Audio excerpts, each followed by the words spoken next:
Hello my friends, Stephanie here, and I'm back with more movie chatter. And if you're seeing this video, you're in New Jersey, I'm on vacation. And also, my plan to pre-record and upload videos that I can schedule to go off at a certain day and a certain time has worked. So yay us, and I'm very happy about that. And I hope you enjoy the videos that I have posted during the week.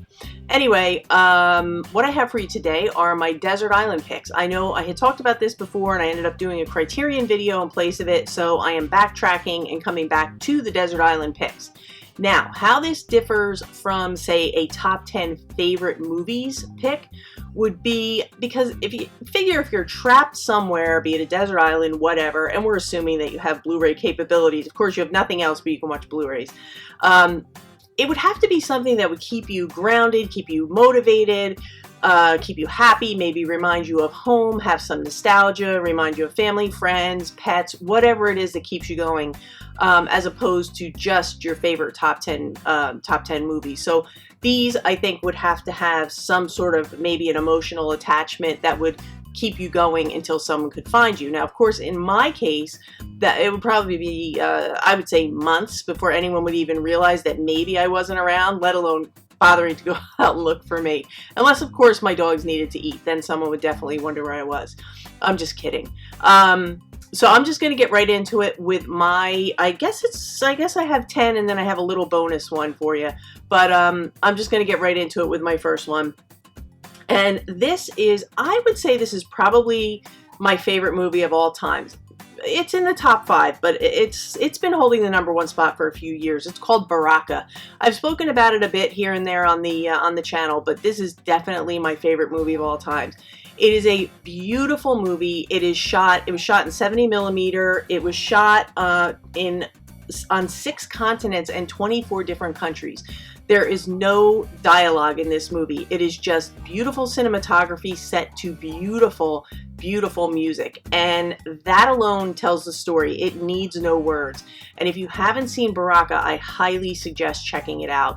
And the reason that this would keep me going on the desert island is because, first of all, just the cinematography alone would remind me that there is life outside of the situation that I currently be in.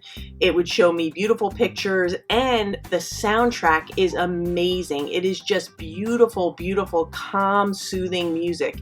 And that would be a good thing to have, I would think, if you were trapped and you were alone and isolated. So between the cinematography and the music, this is just, it's a win. It has to be on my list. And like I said, if you haven't seen Baraka, definitely check it out. And check out the soundtrack too. I think you can pick it up on iTunes. My next one should come as no surprise because it's everywhere. It's on every list I ever do. John Carpenter's Halloween. And even as a child, Halloween was my favorite holiday. Even more than Christmas.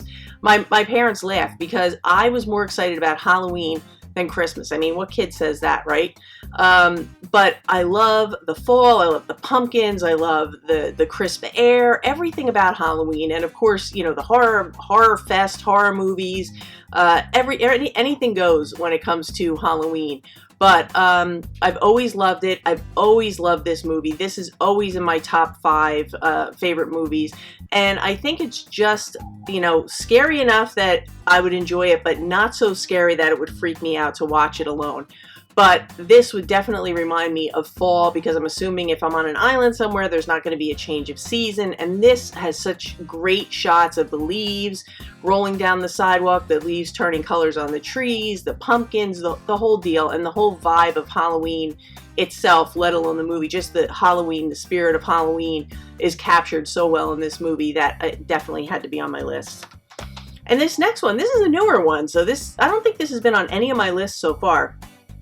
It is Lady Bird, and I think this is such a fantastic coming-of-age movie, and it was so well crafted by Greta Gerwig. She was masterful in her writing of this, and Saoirse Ronan does such a great job.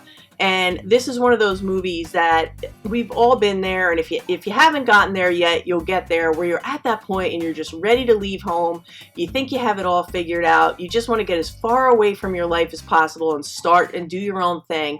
And there could be, especially with mothers and daughters, there's always that little, that tension between mothers and daughters, because everybody thinks they know best. And it isn't until you get a little older that you realize that most of the time your parents knew a little bit more than you gave them credit for. But I thought this was so on point, and it would be a really good movie to have to remind me of those times in my life when all I wanted to do was get away from home, and just to remember that you can always go back home. I think that's a really important thing, and this movie shows it like none other that I've ever seen. I really, really think that this just hit the nail on the head. So Lady Bird. And my next one, this is a classic. We all remember reading the book in school. Pretty much everybody read this book in school. And then this is the original 1963 Lord of the Flies. And the reason that this would be on there is because, of course, you have the nostalgia of remembering the school days when you read the book. And also because things just go so horribly wrong in this movie for these guys that are trapped on an island. It would be a good reminder for me that I was happy that hopefully I'm alone on the island. I'm kind of hoping that I get stuck by myself, so none of these shenanigans go on. And if I don't get stuck by myself, this movie will definitely remind me that it's important to have a really good democracy going on and to work well with others. So there's a lot of lessons to be learned in Lord of the Flies, so it had to be on my list. And this next one, no surprise. This is a big reason why I would never ever swim to attempt to rescue myself, and that's Jaws. This one also holds a lot of nostalgia. I saw it the summer after 6th grade. I have not been in the ocean since. It did its job well done. I saw it. We weren't supposed to go and see it, and I believe it was my grandparents that took my brother and I to see it, because they pretty much let us do whatever we wanted when we were with them, because that's what grandparents do. They spoil you. But Jaws holds a lot of nostalgia for me for just that reason. And also, it's one of my favorite movies of all time. Again, it's another one that's in my top 5. It's just so good. It's so effective, and just the way they did the cinematography and the underwater shots where the shark is coming up from underneath people. I will never ever go in any kind of water where I can't see underneath me, because I just have visions of that shark coming up. So this would definitely prevent me from trying to build a raft or paddle to safety or whatever. I'll never get off the island because of Jaws, so had to be on my list. And this next one you might think is a little bit weird, but I'll explain. And it's also a new one, I, Tonya. And the reason that this is on my list, number one, it's hilarious. It's sad and hilarious. It's sad because it's based on real events. But this whole thing took place around a time when I was just out of college, and I remember my friends and I just being glued to the TV, and we couldn't believe that this stuff was actually going on. And then when this movie came out, it just brought me right back. The first time I saw it, it brought me right back. I remember where I was. I remember the friends I was with when this news first broke of what happened between Nancy Kerrigan and Tonya Harding. And it was just crazy. It was the craziest thing I'd ever heard. So this would definitely be a movie that, number one, it would entertain me, and number two, it would remind me of friends and where I was and that time in my life, because I was a very happy time in my life, actually, just out of college, and you're adulting for the first time, so it's a lot of things to look back on with that one. And this next one, this was one of my favorites, I think, of 2018. But it's Wes Anderson's Isle of Dogs, and if you've hung around the channel long enough, you know that I am a huge dog person. I love my dogs. I have 3 of my own, and I would be totally lost without my dogs, and I'm stuck on an island. And this just seems so fitting, because Isle of Dogs, the little dogs are stuck on an island. They're banished to Trash Island by the people who run the town. They don't want them in they're cat people, so they don't want the dogs around. And I just think this movie is so great. It has so many layers. It has so much symbolism, so much social commentary, I think, is in this movie. And I love it. And it would be a way for me to remember some connections to home and my pets that I love. And it had to be with me. Isle of Dogs. And this next one is one of my favorites in the Criterion Collection. I know some people love it, some people can't stand it, but it's Greta Gerwig and Frances Ha. and no one could play this role like Greta Gerwig did. It was written for her, and it takes place in New York City. And I remember being about the age that her character is and exploring New York City, because I only live about an hour away from there.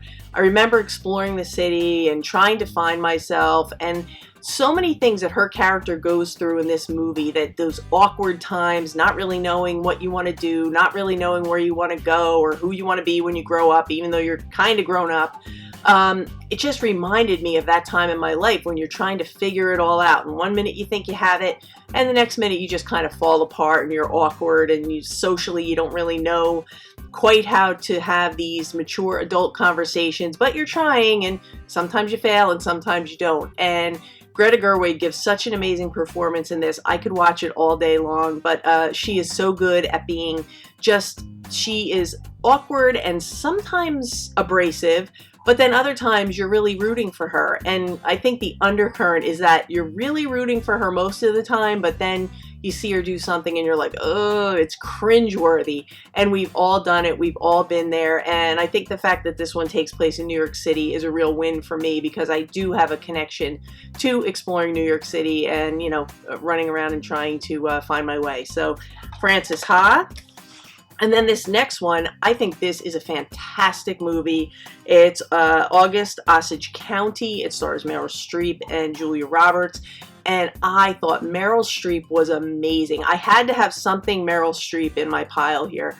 But Meryl Streep was amazing in this. And this is it takes family dysfunction to another level. And I just love this movie. Julia Roberts she gives an amazing performance as a daughter trying to reel in her drug-addicted, out-of-her-mind mother, who is just as mean as a snake at times, and other times you want to cry and just take care of her. And Julia Roberts' character is kind of stuck in the middle. She wants to strangle her, but she knows she has to take care of her. And like I said, it takes family dysfunction to a new level. And I tend to come from not my main family, but extended family. We have a lot of family dysfunction, and this would definitely remind me of who to stay away from when I get home and who's important when I do make find my way home.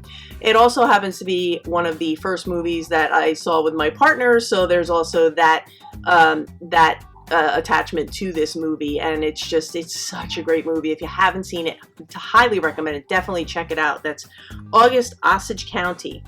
And then my last movie is a box set, and it is the complete Jacques Tati. Never put an S on the end of a French man's name. The complete Jacques Tati. And this is on my list just because of the fact that it is so much fun, especially playtime. This actually has, I believe, 1, 2, 3, 4, 5. Yeah, it has 6 movies in it, and it also has a bonus disc. But it's all his works, and it is so much fun. If you have not seen anything by Jacques Tati, I highly recommend it, especially playtime. It is so much fun, and every time you see it, you will see something else, because they use the entire screen on the TV. The whole thing is taken up, and there's something going on in every little corner. So watch it on the biggest screen you can find. But this would definitely keep my spirits up anywhere I was, anytime, any day. So yep, Jacques Tati. And then I have a little bonus disc that none of you will have, but everyone should have one like it. How about that? This is a DVD that my parents had made up for us, and as you can see, maybe you can see on the back there, it has a bunch of little snapshots. This is a compilation of our family videos, our family movies through the years. When my brother and I were growing up, when my parents first got married, my grandparents are in it, aunts and uncles, cousins, people I haven't seen in years, people that have passed on. And I think anywhere you are, you should have something that is personal, that is you, that reminds you of the people that are important to you, where you come from, who you come from, and who you're going back to. So this is something that I will always treasure no matter where I am. All kidding aside, I will always treasure this more than anything I have in my whole collection. So I want to thank my parents for making this, because I thought it was a really neat idea. So those are my desert island picks, and make sure you tell me in the comments if you were trapped on a desert island. Do you think anybody would notice? So first tell me if anyone would notice, and then tell me what would you want to have? What movies would you want to have with you? But I want to thank you guys as always for being here. I hope you enjoyed this. If you did, please give me a thumbs up, leave me some comments, suggestions, recommendations, hit the subscribe button, hit the bell notification so you'll know when I upload new content. And I'm going to be back real soon live, so I will upload something real fun for you when I get back. But for now, that's a wrap.